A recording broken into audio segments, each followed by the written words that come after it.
Terus kalau potensial produk itu tampilan dan manfaat tambahan yang berguna bagi konsumen atau mungkin menambah kepuasan konsumen. Jadi misalnya ditambah kayak semacam dekorasinya, atau apa pokoknya menambah sesuatu yang menarik buat konsumen. Kayak misalnya kemarin idenya dari hotelnya apa hotel apa kemarin namanya? Piwini. Apa? Piwini. Eh, hotel apa kemarin? Itu kan Nur Piwi. Kan katanya mau ada ukir-ukiran kan di dalamnya. Ya toh? Mau ada ukir-ukiran apa ya, apa sih kemarin ngomongnya ornamen-ornamen gitu. Nah, itu bisa. Jadi ada sesuatu yang bisa menarik konsumen untuk potensial produk. Oke. Okay. Jadi itu menurut Theodore Levitt. Terus habis itu di sini kalau menurut Lovelock, produk jasa adalah penawaran jasa yang terdiri dari produk inti dan produk tambahan atau complementary product. Jadi di sini ya hampir sama. Kalau di sini dia istilahnya pakai augmented product. Jadi hampir sama sih sebenarnya sama yang pertama tadi kan. Tapi kan kalau pertama tadi kan dibeda-bedakan. Nah, itu kan tadi menurut Levitt, kalau ini menurut Lovelock. Jadi hampir sama sebenarnya, intinya kan kalau jasa itu karena jasa itu kan sesuatu yang abstrak tadi, kita juga harus ada cakupan-cakupannya yang lain. Kayak tadi kan nggak mungkin kalau hotel juga cuma ada kamarnya aja, masa nggak ada lobbynya, mas? Itu kan jatuhnya jadi kayak tempat biasa, kamar biasa, nggak kayak hotel kan. Hotel kan ekspektasi orang hotel kan paling nggak lobbynya aja sudah ada resepsionisnya, terus ada lobbynya, tempatnya luas buat orang duduk kan kayak gitu tuh. Jadi ada sesuatu yang lebih yang dijual kalau untuk perusahaan jasa itu nggak hanya jasa produknya aja, nggak hanya produk intinya aja, tapi ada sesuatu yang lebih. Itu untuk perusahaan jasa biasanya seperti itu. Kayak misalnya kalau di bank itu kan juga toh, bank itu dia nggak cuman melayani nasabah, tapi misalnya ada tempat duduknya, maksudnya juga ruang tunggunya lah. Kalau misalnya pas rame, masa kalau nggak ada tempat yang nyaman kan pelanggannya jadi males ngantri nggak sih? Misalnya nggak ada AC-nya, terus nggak ada kursinya, kok tempatnya kecil, sempit, nah ngantrinya gimana? Nanti bisa-bisa sampai keluar ke jalan-jalan, nah kan nggak mungkin. Itu kan jadi nggak nyaman buat konsumen. Terus habis itu ini kalau dari Linz-Kostak Molecular Model itu bagaimana penawaran jasa merupakan penawaran total yang memperlihatkan bagaimana konsumen melihat penawaran suatu jasa. Jadi ini ada bentuk molekul, bisa dilihat di halaman 4.7 di situ. Ini contohnya dari apa namanya maskapai penerbangan ya, airline service. Jadi jasa intinya itu akan ada di dalam-dalam, kan jasa intinya dari pesawat itu apa? Ya kan kursi penumpang dari satu tempat ke tempat lain kan sebenarnya itu yang dijual.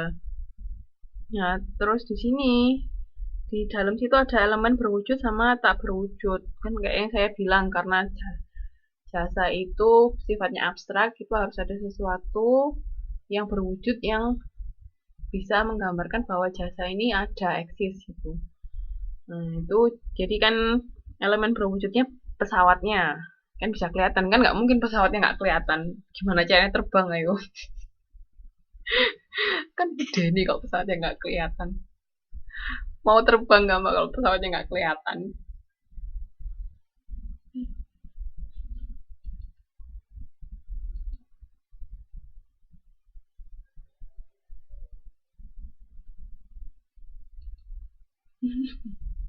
Dan terus ada makanan minumannya, mungkin kan terus transportasi terus.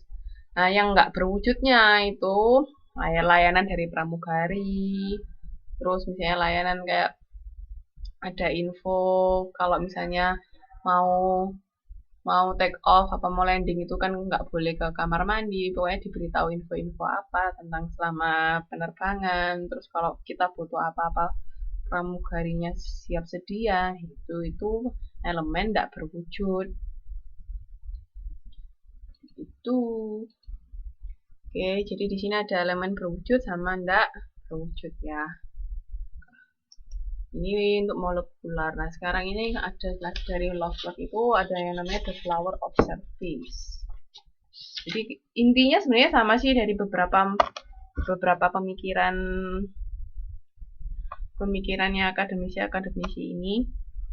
Jadi intinya kan ini kalau di Flower of Service ini di halaman 4.8 di situ kan tetap ada intinya kan, produk intinya itu apa ya toh, sama kan. Terus habis itu dari produk inti ini ada apanya yang mendukung produk inti tersebut. Kayak ini misalnya penerimaan pesan, keramahan, pengamanan, pengajuan, penagihan, pembayaran, informasi, dan konsultasi. Jadi pada intinya kalau kita bicara tentang perusahaan jasa, itu yang kita jual nggak cuma produk intinya aja, tapi pasti ada pendukung-pendukung yang mendukung dari produk inti untuk perusahaan jasa. Tapi kalau kita misalnya di perusahaan biasa, misalnya menghasilkan apa namanya, misalnya menghasilkan pakaian, kita jualan pakaian, yang kita jual apa ya? Biasanya kan pakaiannya langsung, misalnya kalau apa namanya, kita ke department store itu kan ada pakaian tinggal diambil, terus kalau kita beli di convenience store. Nah, tapi kalau kayak gitu di department store itu biasanya juga diimbangi sama pelayanan yang diberikan. Nah, jadinya jatuhnya department store itu bisa termasuk apa, gabungan antara jasa sama produk. Tapi kan intinya kalau kita jadi produsennya yang jual bajunya kita ini, maksudnya kita produsen bajunya ya, bukan department store-nya ya. Kalau yang department store dia jasa karena dia kan melayani pengunjung kan. Tapi kalau kita produsen bajunya, kita yang punya baju, misalnya baju merek apa? Baju apa? Di Indonesia itu baju, misalnya Nevada ya di Matahari. Nah, kalau kita produsennya Nevada, yang kita jual apa ya? Udah yang kita jual cuman produk intinya kita yaitu baju, tapi tidak ada embel-embel yang lain. Tapi kalau jasa itu semuanya gitu. Oke.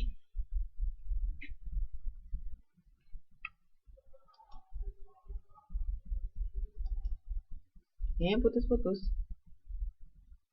Yang lain juga putus-putus lah.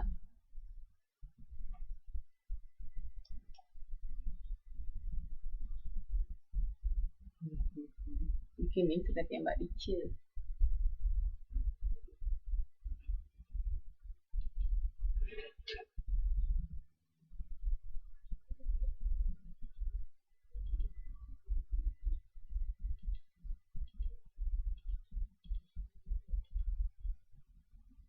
Iya.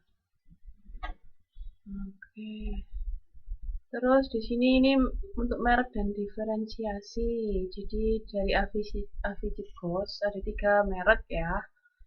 Yang pertama manufacturer brand, diciptakan dan didistribusikan oleh perusahaan pembuat produk tersebut ya, kayak tadi misalnya baju merek Nevada kayak gitu itu manufacturer brand namanya.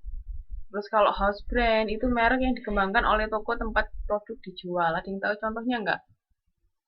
House brand itu apa?